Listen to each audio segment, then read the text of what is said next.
Every year, many new keyboards appear on the market, and while some are better than others, I personally find it hard to find the best one. And as some of you may know, I'm on the quest to find the best mechanical keyboards. So in this video, I'm going to build the ultimate, in my opinion, budget custom keyboard for 2024. This challenge begins with a keyboard, which was sent to me by Final Key. However, they did not tell me what to say, and all of these thoughts are purely my opinion. This is the V81 Plus, a bare bones keyboard kit which comes in at around $140 US, which is a bit pricey for a bare bones kit. However, with the features it has, it is well worth it, considering that the whole build cost will be less than $200. Moving on to the unboxing, the keyboard has some very fancy packaging, partially because it's made from a slab of aluminum. Inside the box, we also have a suspiciously thin sheet of case foam, but we're going to do something about that later, so stick around. Speaking of sticking around, if I reach 600 subscribers within the next 2 months, I will do a massive keyboard giveaway, in which you could win the same exact keyboard and many more if you subscribed. We also get a keycap and switch puller, along with some pretty nice stabilizers and a braided USB-C cable. Included with the kit are some pour-on gaskets, and wait, does that mean that this keyboard is gasket mounted? Yes indeed, the gaskets included are pretty squishy and really improve the keyboard's feel. This keyboard also comes with a fancy badge that doubles as a USB dongle storage. This is a way better way of storing the dongle rather than putting it on the back of the case. Now let's talk about the elephant in the room, the screen. This is a very cool touch that more and more keyboards are implementing. However, the software that this keyboard uses leaves a lot to be desired. On the back, there is a badge with the keyboard's model and some grooves adding some additional interest to the back. This keyboard also supports 3-mode connectivity, allowing you to use it wirelessly. However, I would stick to wired for gaming. Let's move on to the build. The keyboard only has 6 screws to open it up, which is very nice considering that a lot of keyboards now aren't that modder friendly. This allows you to experiment with the sound and feel of the keyboard by adding or removing mods quickly without having to disassemble the whole thing.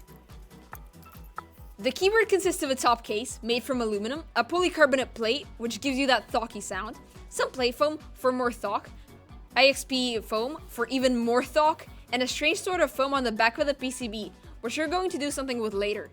Now, some of you may have noticed that there is no RGB on this PCB. This is the biggest downside of this keyboard. The screen is a separate module from the PCB, which is connected to it via a cable. Inside the case, there is also a fairly big battery, which easily gives you at least 5 days on one charge. An interesting touch is the pre-installed force brake mod, which reduces the ping of the case by decreasing the metal-on-metal contact. I put the gaskets on the case without thinking, while it would have been way easier to put them on the plate. I have to admit, I'm stupid sometimes. Anyways, I think it gives pretty much the same amount of flex, however, feel free to roast me about that in the comments. Then I decided to put in the controversial case foam to see how the keyboard will sound completely stuck without modding it. Next, I screwed in the stabilizers, completely forgetting that the IXP foam existed, which I regretted in the future. Seriously though, don't forget to put it.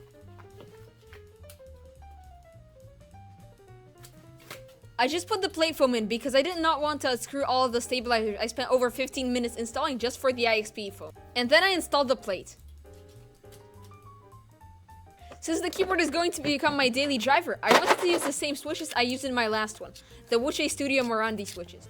They are still my favorite daily switch because how evenly they're looped and how affordable they are, not even talking about how amazing they sound. And no, this is not sponsored. I purchased these switches with my own limited money. However, if Wuche Studio is watching this, please send me some.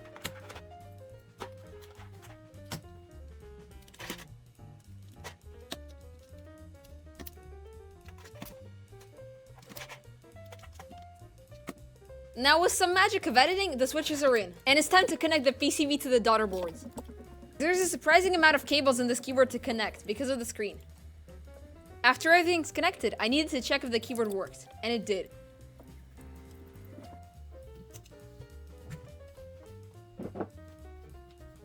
Now it was time to apply the gaskets to the top case.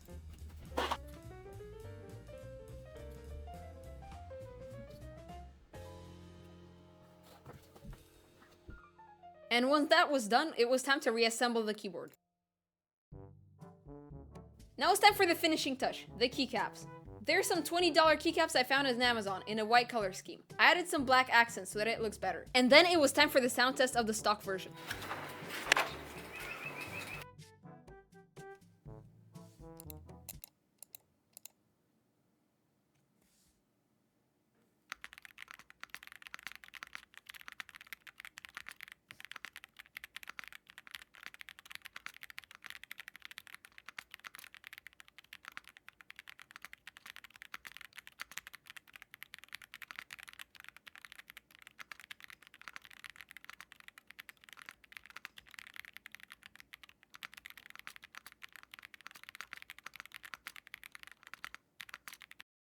And now it's time for the modding. I disassembled the keyboard off camera so that it's quick. This is going to be a quick time-lapse of the disassembly, so that you don't have to watch it again.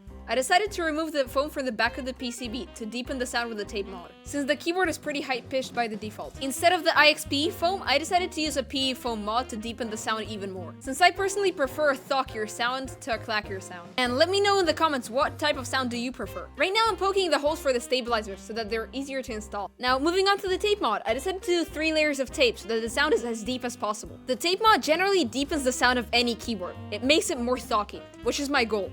It's also a mod that I do a lot because of how effective it is. Many of the longtime subscribers of my channel know that on this channel I try some unhinged mods, and here is no exception. I decided to fill this keyboard with an anti-slip rug, since I had it in storage because I moved recently. That's why the background of the video is different.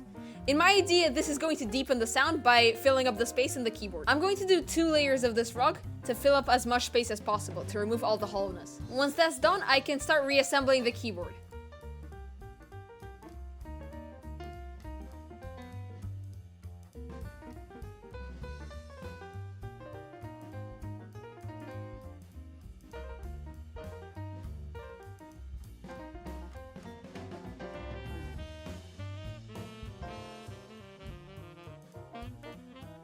And now with a little bit of magic, I can put the switches in, and then add some finishing touches such as the keycaps. And here's finally time for the sound test. Right after the sound test, I'm going to share my own opinion and whether you should buy this keyboard or not.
This keyboard caught me off guard by how good it sounds. It just goes to show how putting a bit of love into a keyboard can cause such a tremendous difference. Overall, I really enjoyed this build. The total cost came up to $178 US. However, it might vary slightly because of the different times when I purchased different items. This keyboard might even be a competitor to the Zoom 75, since it has many of the same features at almost 2 times cheaper. Now, for the part most of you have been waiting for, do I recommend it? Overall, yes. For those of you who want a keyboard to have fun with modding, this is the perfect choice. It feels premium and looks premium without the premium price tag. It's also a dream to mod because of how easy it is. If you don't want to mod a keyboard, this sounds okay stock. However, you might have more fun with a pre-built. With that said, thank you everyone who made it this far, and thanks for watching.